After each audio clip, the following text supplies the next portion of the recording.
vino, nije bilo enologa i tehnologa kao što je naša uvažena Đurđica, da ona može tehnološki da proceni kad je puno grožđa, nego gledaš kada ide fazan u vinograd, on zna kad je dobro grožđe da krade, a vinogradari kažu beri grožđe. Ko dodirne pero viteza vina, donosi mu sreću.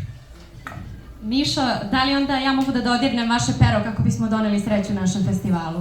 Vitez ima čast i obavezu da priđe dami.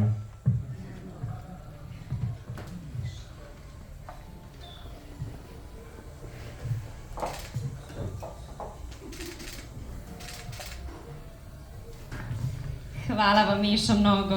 Neka je sa srećom festival. Ovim je konferencija zvanično završena. Hvala vam što ste prisustvovali konferenciji za medije povodom predstavljanja ovogodišnjeg Vitaminka Good Food and Wine festivala. Pozivamo vas da nam se pridružite na koktelu na kome ćete imati priliku da degustirate proizvode našeg generalnog sponzora, kompanije Vitaminka, kao i vina vinarije Mačkov Podrum. Na samom izlazu naš generalni sponzor Vitaminka, kao i prijatelji našeg festivala Active Farm i Goodwill Farma pripremili su vam lepe poklone. Hvala!